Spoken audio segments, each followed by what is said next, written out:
Bonjour à toutes et à tous. Dans cette vidéo, qui sera la dernière de l'année, je vais faire l'exercice 26, qui se trouve à la page 8 de votre série d'exercices. C'est le tout dernier exercice qui porte sur la troisième loi de Newton, entre autres. Alors, tout d'abord, cet exercice, je ne vous avais pas demandé de le faire. Hein. Ce n'était pas un devoir, donc il ne s'agit pas vraiment d'une correction au sens strict du terme. Je vais le faire, en fait, ici. Parce que je trouve intéressant la conclusion qu'on peut en tirer, on va dire, dans la vie de tous les jours. Ça bouscule un petit peu les conceptions qu'on peut avoir d'une situation telle que celle qui est décrite dans l'exercice 26. Alors, je vais, pour faire cet exercice, m'appuyer sur le corrigé, qui se trouve, lui, à la page 30 de votre série de corrigés, et également, je crois, 30 et 31, exactement. Alors, dans cet exercice 26, il y a deux questions en fait. La première question, vous avez donc un homme ici qui pousse un bloc, ça peut être n'importe quoi en fait, j'ai choisi un bloc, mais ça peut être n'importe quel objet, sur le sol.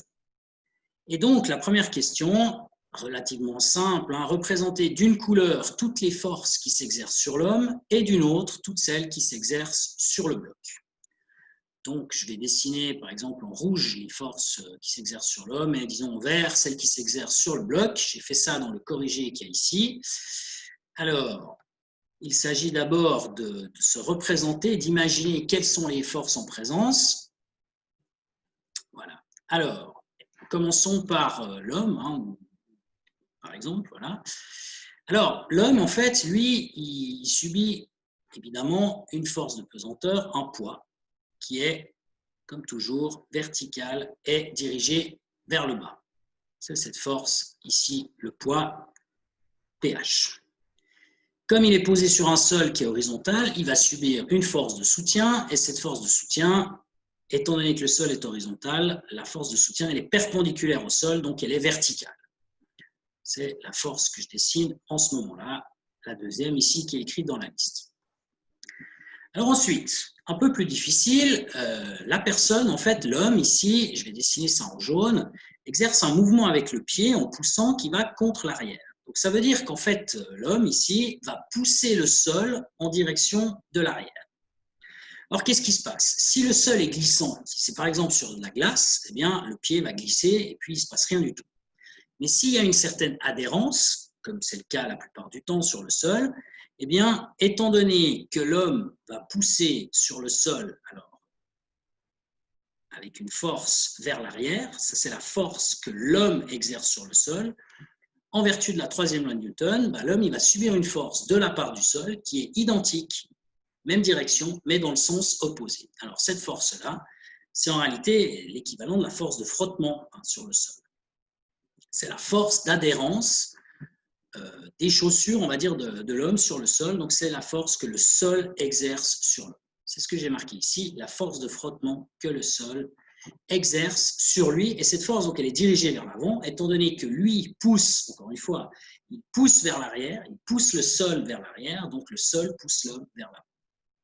Donc ça, c'est clair que ce n'est pas facile à se représenter. C'est la même force quand on avait étudié dans une vidéo de la semaine passée, quand je vous ai fait la théorie sur la troisième loi de Newton, quand on marche, et c'est exactement ça qui se produit, on pousse le sol vers l'arrière, et donc le sol nous pousse vers l'avant en réaction. C'est le principe action-réaction, la troisième loi de Newton. Alors il subit une troisième force ici. Cette troisième force, c'est la force de réaction que le bloc exerce sur lui. Alors, celle-ci, elle est un petit peu difficile à imaginer, donc pour l'instant, je la laisse de côté. En réalité, que fait l'homme? Enfin, je ne vais pas la laisser de côté, je vais l'introduire, mais d'une manière un petit peu, qui va à l'encontre de la liste qui est écrite ici. L'homme, en fait, il pousse le bloc et il le pousse vers l'avant. Donc, la force qu'il exerce avec ses bras pour pousser, c'est une force qui s'exerce sur le bloc et non pas sur l'homme. Donc, on ne peut pas la dessiner en rouge. J'ai dit que j'allais les dessiner en vert. Donc, cette force-là, c'est la force que l'homme exerce sur le bloc. Et cette force, elle est dirigée donc vers l'avant puisque l'homme pousse le bloc vers l'avant. Alors, ça, c'est l'action de l'homme. Et donc, en vertu de la troisième loi de Newton, il y a une force de réaction qui est Donc, on inverse les protagonistes. Hein, donc, au lieu que ce soit l'homme qui pousse sur le bloc, ce sera le bloc qui pousse sur l'homme. Donc là, cette fois, celui qui va subir cette force, c'est l'homme en question. Et la caractéristique de cette force, puisque c'est de la réaction, eh bien, c'est qu'elle a la même direction, même intensité, mais le sens opposé. Donc, il faut la dessiner comme ceci. C'est justement cette force de réaction dont je parlais ici. La dernière de la liste, celle-là. Alors, cette force, vous la sentez. Quand vous poussez quelque chose, vous sentez que ça résiste dans vos mains. Eh bien, c'est justement cette force-là que vous ressentez quand ça résiste. Alors, maintenant, il n'y a pas d'autres forces qui s'exercent sur l'homme. Par contre, il y a des forces qui s'exercent sur le bloc. Alors, le bloc étant à la surface de la Terre, il va subir une force de pesanteur, qui est donc le poids du bloc, vertical et dirigé vers le bas. Comme le sol est horizontal, il subit aussi une force de soutien qui est perpendiculaire au sol horizontal, c'est-à-dire verticale mais vers le haut. C'est cette force-là que j'ai un petit peu ratée. Hein. Je vais la mettre un petit peu mieux là. Voilà. Ah, j'aime pas trop. Je vais la refaire complètement. Là, voilà. Ça, c'est la force de soutien qui s'exerce sur le bloc. Le poids, on l'a déjà dessiné. La force de soutien, elle est ici. Et donc, maintenant, la tendance du bloc étant de bouger vers l'avant, le sol va exercer sur lui une force de frottement dirigée vers l'arrière. Donc, il va subir, ce bloc, une force de frottement qui est dirigée vers l'arrière. C'est la force que le sol exerce sur le bloc que j'ai dessiné juste maintenant en vert. C'est la dernière force qui s'applique sur le bloc. Donc voilà pour toutes les forces finalement qui s'exercent sur ces deux objets. Hein. Donc l'homme d'une part, il y en a 4, encore une fois, 4 forces ici. Voilà, ici 4 forces.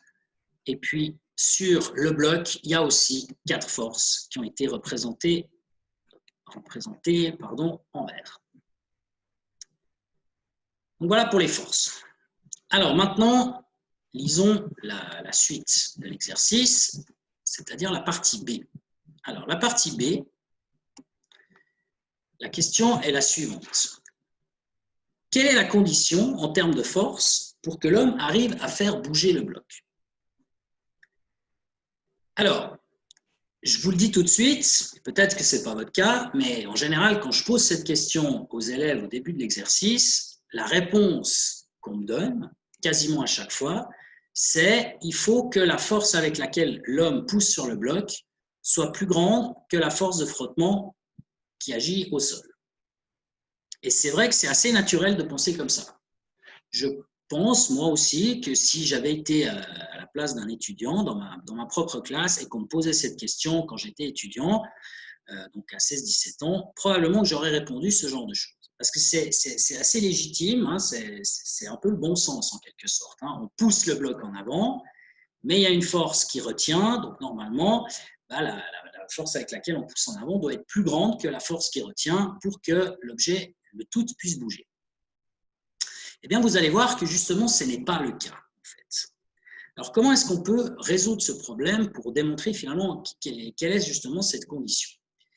Alors, je vous propose de redessiner les forces en présence. Voilà, donc je vais mettre de façon à ce qu'on puisse voir le tout, hein, comme c'est le cas ici. Je redessine vite en rouge les 4 forces qui s'exercent sur l'homme, donc le poids, la force de soutien, la force de frottement au sol, et puis la force de réaction que le bloc exerce sur lui. Puis maintenant, je fais le même boulot, mais en vert, pour le bloc. Donc, on avait dit le poids du bloc, la force de soutien, la force de frottement et la force avec laquelle l'homme pousse sur le bloc. Alors, celle-ci, il faut que je la refasse, elle n'est pas bien faite. Hein. Je vais vite la refaire en rouge. Voilà. Voilà. Alors, je rappelle la question. Quelle est la condition en termes de force pour que l'homme arrive à faire bouger le bloc? Vous avez le bloc qui est immobile, l'homme aussi. Il commence à pousser. Donc, s'il commence à pousser, soit il pousse puis il n'arrive pas à le faire bouger.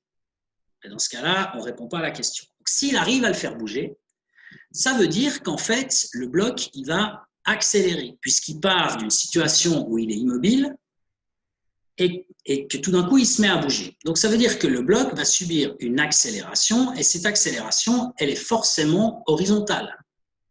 Parce qu'on imagine mal que le bloc s'envole, et puis on imagine mal aussi qu'il s'enfonce dans le sol. Donc, le mouvement avec l'accélération, ce sera une accélération qui sera horizontale.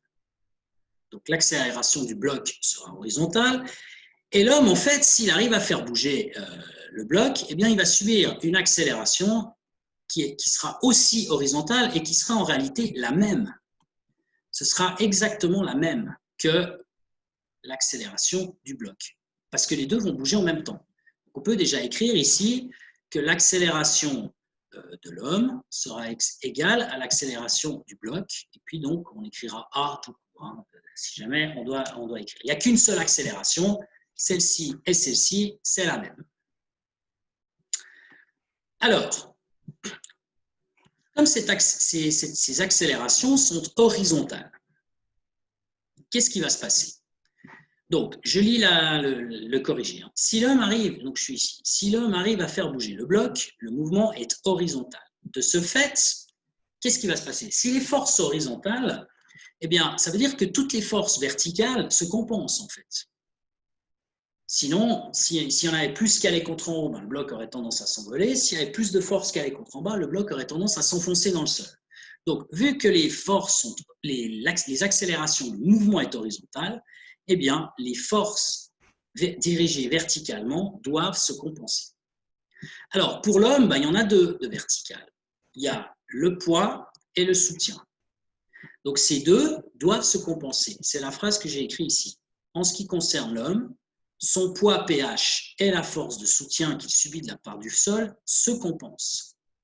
Donc, ça veut dire que ces deux-là, elles se compensent. Donc, du coup, comme elles se compensent, quand on additionne les deux, ça fait 0. Une vers le haut, une vers le bas. Donc, en quelque sorte, on sait qu'elles ne vont pas avoir une influence sur le mouvement. Donc, du coup, si elles n'ont pas d'influence, elles ne seront pas dans les conditions qu'il faut pour faire bouger le bloc. Donc, ces deux forces, je les élimine. Elles existent, mais elles se compensent, donc elles n'entrent plus en ligne de compte. Maintenant, si on regarde ce qui se passe sur le bloc, ben, c'est la même chose. Vous avez deux forces verticales, le poids et le soutien. C'est pareil. De même, le poids du bloc et la force de soutien se compensent.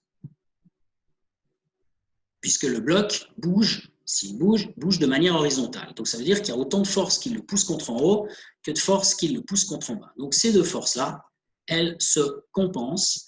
Ça se traduit, comme on l'a déjà vu à maintes reprises, par le fait que leur somme est nulle. Et donc, du coup, elles n'auront aucun effet, elles non plus, sur le mouvement. On peut donc les effacer, puisqu'elles ne vont pas entrer en ligne de compte par rapport à l'accélération. Alors maintenant qu'on a écrit ça, on voit qu'il reste 4 forces qui peuvent influencer le mouvement. Ces 4 forces sont toutes horizontales. Et le mouvement est horizontal. Donc, c'est cohérent, hein, ce qu'on est en train de faire. Alors, maintenant, donc, voyons ce qui se passe ici. Considérons maintenant le mouvement, l'ensemble de l'homme avec le bloc. Si l'homme arrive à faire bouger le bloc, on a dit tout à l'heure, les deux vont bouger en même temps. Et ils auront donc la même accélération. Donc, du coup, on peut se dire, il n'y a qu'une seule accélération et tout bouge en même temps. Et donc, finalement, on peut considérer le système, l'ensemble homme plus bloc, comme un seul objet, en quelque sorte. Donc, c'est ce que j'ai fait ici. Considérons maintenant le système homme-bloc dans son ensemble, ce qui est légitime puisqu'ils bougent tous les deux en même temps et de la même manière. C'est ce que j'ai dit. Alors, maintenant, si on regarde, pardon, je voulais faire ça, voilà, je vais effacer un peu ces trucs. Si on regarde ce qui se passe, vous avez ici un couple de forces que je vais entourer en orange, là, ces deux forces-là. Eh bien, ces deux forces, elles ont comme caractéristique d'être égales, de même direction, mais de sens différents. parce que c'est des forces action-réaction. C'est ce que j'ai marqué ici, à la fin. La force FHB, celle-ci, en vert, que l'homme exerce sur le bloc en le poussant, est, en vertu de la troisième loi de Newton, égale et opposée à la force de réaction FBH, c'est-à-dire celle-ci. Donc, comme elles sont égales et opposées, si maintenant, au lieu de considérer que l'homme ou que le bloc, mais on se considère l'ensemble, eh bien, ces deux forces, elles s'annulent dans le système. Elles s'annulent, puisqu'il y en a une vers l'avant, une vers l'arrière, et qu'elles ont la même intensité. Donc, c'est ce que j'ai marqué ici, dans la dernière phrase. Dans le système homme-bloc, ces forces sont donc des forces intérieures. C'est des forces intérieures au système. Hein, c'est le bloc qui exerce sur l'homme et l'homme qui exerce sur le bloc. Donc, comme on considère le système homme-bloc ensemble, c'est ce qu'on appelle des forces intérieures et non pas extérieures. Et donc, elles vont se compenser entre elles. Elles n'auront donc aucune influence sur le mouvement. Aucune. Donc maintenant, si elles n'ont pas d'influence sur le mouvement, eh bien, comme tout à l'heure, je peux donc les effacer. Elles se compensent parmi. Alors, qu'est-ce qui reste? Eh bien, vous pouvez voir que ce qui reste ici, ce sont les forces de frottement en réalité. Donc, il y en a une de force de frottement qui est la force que le sol exerce sur l'homme, c'est-à-dire l'adhérence, hein, en quelque sorte, des chaussures. Adhérence, chaussures, je l'ai marqué. Et puis, ici, c'est le frottement avec le sol. Frottement avec le sol. Alors, en vertu de la deuxième loi de Newton, ce qu'il faut pour qu'il y ait une accélération, c'est que la force qui est en rouge ici, celle-là, soit plus grande que la force qui est en vert. Ce qui est d'ailleurs le cas hein, sur mon schéma. Vous voyez, comme j'ai fait exprès de faire le dessin de cette manière, la force en rouge, elle est plus grande et elle est dirigée vers l'avant que la force verte qui est plus petite et qui est dirigée vers l'arrière. Donc, en fait, si cette force rouge est plus grande que la force verte, alors du coup, il y aura globalement une force qui va vers l'avant et cette force vers l'avant va faire avancer le bloc. Alors ça, c'est ce que j'ai dit, en fait, c'est ce que j'ai écrit plutôt à cette page ici, à la dernière page, et on va lire cette correction ensemble. Il ne reste, donc je suis là, hein, il ne reste donc que les forces de frottement avec le sol. La force de frottement que le sol exerce sur l'homme est dirigée vers l'avant. En effet, l'homme pousse le sol vers l'arrière avec ses pieds et le sol réagit, troisième loi de Newton, en le poussant vers l'avant. C'est ce que j'ai expliqué lors de la partie A. Par contre, la force de frottement FSB que le sol exerce sur le bloc est dirigée vers l'arrière, dans le sens opposé au mouvement. Donc finalement, pour que le système homme-bloc bouge, il faut que la résultante des deux forces ne soit pas nulle, parce que si elle est nulle, ça reste statique. Si on a la force que le sol exerce sur l'homme plus la force que l'homme exerce sur le sol, si ça fait 0, on est dans une situation statique. Ça reste statique et ça va continuer à rester statique. Donc, pour ça, il faut en réalité que celle qui est dirigée vers l'avant, c'est-à-dire la force que le sol exerce sur l'homme, soit supérieure à la force qui s'exerce vers l'arrière, qui est la force que... Non, pardon, là j'ai fait une petite erreur. Là, je recorrige tout de suite. Là, c'est la force que le sol exerce sur le bloc. Je m'excuse. Ça, c'est la force, voilà, que le bloc exerce sur le sol. Et donc, cette force-là, c'est une... Non, que le sol exerce sur le bloc. Décidément, je vais y arriver. J'avais fait juste à la page d'avant, c'était correct. Ça, c'est la force que le sol exerce sur le bloc. Et cette force, elle est dirigée, c'est un frottement qui s'exerce sur le bloc, vers l'arrière. Voilà. Donc, la seule possibilité que ça bouge, il ne faut pas que ce soit statique. Il ne faut pas que ce soit statique. Donc, si ce n'est pas statique, en vertu de la deuxième loi de Newton, eh bien, il faudra que ça, ce soit égal à m fois a. Et donc, pour que l'accélération soit vers l'avant, puisqu'on pousse vers l'avant, eh bien, il faut que cette force-là soit plus grande que cette force-là. C'est la condition que j'ai marquée ici. Alors, c'est ça qui est quand même intéressant ici, parce que, comme je vous disais en préambule, souvent ce qu'on pense, c'est que la condition, c'est qu'il faut pousser plus fort que les frottements, mais en réalité non, parce que quand on pousse le bloc nous renvoie une force qui est égale et opposée, par action-réaction. Donc finalement, quelle que soit la force avec laquelle on pousse, eh bien, ça ne change absolument rien au problème. Ce qui compte, c'est d'avoir une bonne adhérence. Encore une fois, il faut que la force que le sol exerce sur l'homme, c'est-à-dire l'adhérence des chaussures, en fait, j'écris juste adhérence, soit plus grande que la force que le sol exerce sur le bloc, qui cette fois est un frottement, le frottement avec le sol. Donc il faut en quelque sorte dépasser ces frottements.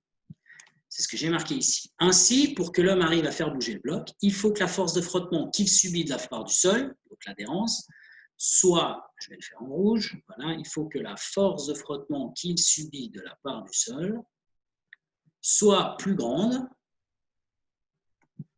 que la force de frottement qui s'exerce sur le bloc. Donc en définitive, ça n'est pas vraiment une question de force dans les bras et dans les jambes, mais plutôt une question d'adhérence au sol. C'est comme le tir à la corde, en fait. Le tir à la corde, en fait, ce n'est pas forcément le plus fort qui gagne. C'est celui qui a la meilleure adhérence au sol.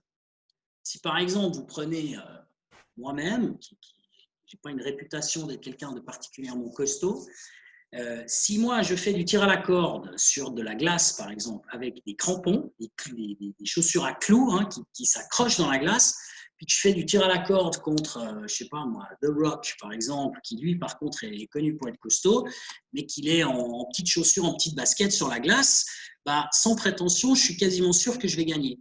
Parce que justement, il aura beau pousser fort, tirer fort sur la corde, vu qu'il n'a aucune adhérence au sol, il ne va pas me battre. C'est une question d'adhérence au sol.